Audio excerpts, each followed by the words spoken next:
Not how I thought I would spend the night of my 25th wedding anniversary. I'm sleeping in the guest room, alone by choice. On Monday, tomorrow, CC, the DD of her story, will receive the divorce papers and settlement offer. I think it's more than fair and hope she has the good sense to accept it. I don't want a messy divorce. Frankly, I want the nastiest divorce ever, where the lying, cheating bitch, I wish I had the vocabulary to express how nasty I think she is thrown out on the street with only the clothes on her back. Strike that, thrown out naked in the snow. But I am a better person than CC, and even if Jenny is not my child, I love my daughter. My darling wife changed something in her story in an attempt to hide who she was. Her first child, Jenny, was a brown-haired and brown-eyed girl. When I found the results of the DNA test she mentioned, I barely made it to the bathroom before I lost my lunch. Our second is Brad Jr., and he does look like me, blonde-haired and blue-eyed, not the other way around. They are both grown and independent now. Her daughter just gave birth to C.C., quote, S first grandchild. A beautiful boy named in my honor. That's not fair. She's my daughter. That's my grandson. I may not be the father, but I was daddy. That's why I hope the divorce goes quietly. I don't want to hurt my princess or her precious family. I hate CC with every fiber of my being, but I would rather have a fatal malfunction of my single-engine Cessna than hurt my little girl. This is another indication that I am in a state of emotional distress right now. I am a senior pilot for a major airline. Logic and order are my rules. Besides, my real goal is to get it all out in the open. I may not be a writer like my wife, may she be damned to the lowest corners of hell, but I am an honest man. Except for being cheated and forced to raise someone else's child, it makes me furious. But I wouldn't trade everything I own for a daddy's girl, which is what my beautiful daughter has always been. Yet, my lying slut wife in round heels never gave me that option. I have earned the right to choose. I also don't deserve the slander in her stories. I am not the man she described. Only God can forgive her for lying about me to the whole world. Okay, I believe what the church teaches, that with God's help I should be able to forgive her. But I can never get past that. Oh, my name is Brad, but all my friends call me Bud. My daughter's seed donor's name is John, but I guess my lying and unfaithful wife called him Joe. How cleverly she changed the names in her story. No one who knew us casually would have ever guessed. Exactly. She hid our identities so well. I guess that's why dozens of anonymous friends mailed me the story or a link to it on an erotic story site. I don't think there's a good way to find out that your wife cheated on you or that your first child isn't really yours. However, seeing the published intimate details of her hot affair is probably one of the worst options. Not just to read the graphic details of their lovemaking, sex, but to repeatedly read how much better he was than me. I'm sure Cece doesn't have the courage, character, or hate to say these things to my face, but she told the world about it in her story. Since she published it last week, over 40,000 people have downloaded it. I've been given enough hard copies to realize I've become the laughingstock in our small town. We married young, and I worked the entire time I was in high school. That was the only time in our marriage that CC worked. Cindy Compton was her maiden name, and I always called her CC. Isn't DD a clever disguise? As soon as Jenny was born, she became a stay-at-home mom. 5 years ago, she and our son went to college together. They graduated on the same day. He got a degree in petroleum engineering, and she got an English degree. She didn't get her teaching certificate, so I wonder what kind of job she'll get. Her gravy train has gone down the drain, if I have anything to say about it.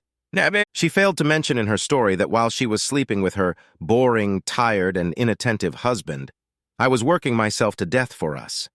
Yes, for the first year I was away from home a lot. I happily worked 40 hours a week, skipped 20 hours of challenging aeronautical engineering courses, and spent 1 weekend a month in the Air Force Reserves. She didn't mention that I turned down admission to the Air Force Academy because she didn't want to wait until I was married, did she? The summer she got pregnant, when we'd only been married 7 months, I wasn't away for 2 weeks. I was absent for 2 months, busting my ass to earn the right to go to flight school. I wondered if it would have been easier for me if she had started her wonderful affair while I was away rather than before I left. Yes, I remember very well when it started.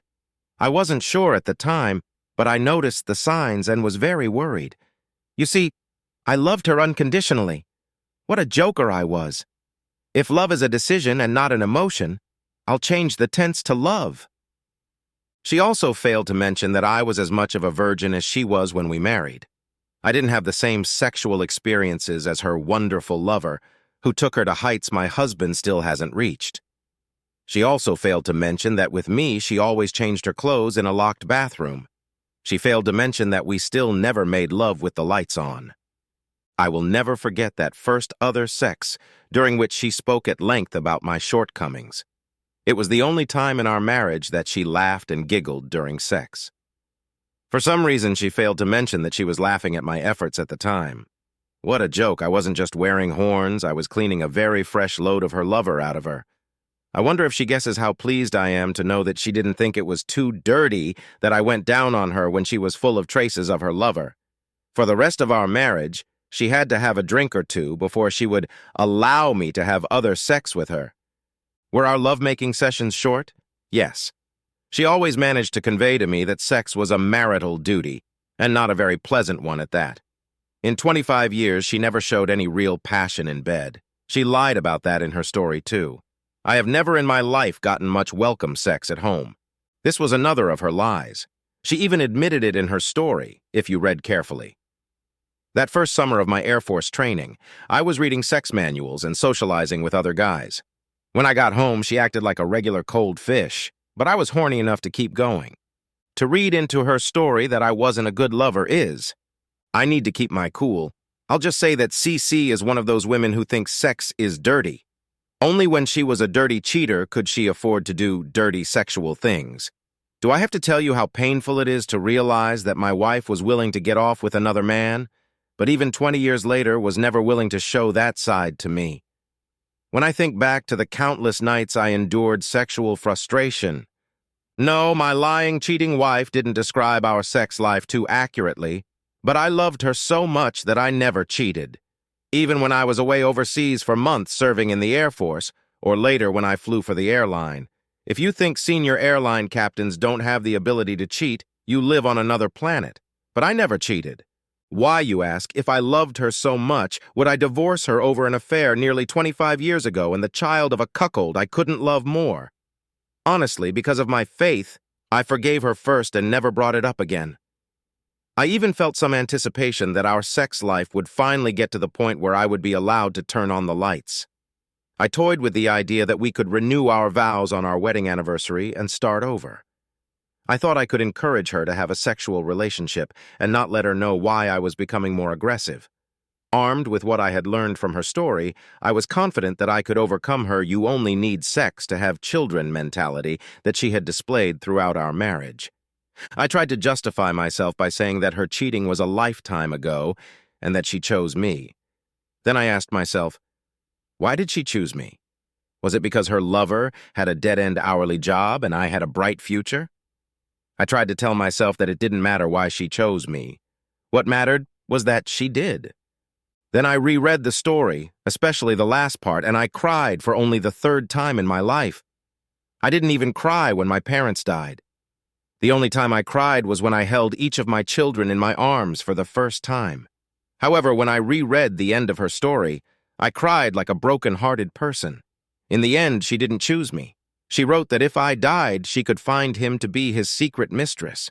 No doubt she knew she would have financial security in the event of my death. I could live with that. It at least meant she would honor her vows. But I couldn't accept that she had said that if his wife died, she would leave me for him. She valued his marriage vows over ours. And then I realized, throughout our marriage, I had never been first in her heart. I mourned all those lost years. At that moment, I realized I never wanted to touch her again. In the divorce petition, I stated that she should never contact me again. I wonder if she will honor that.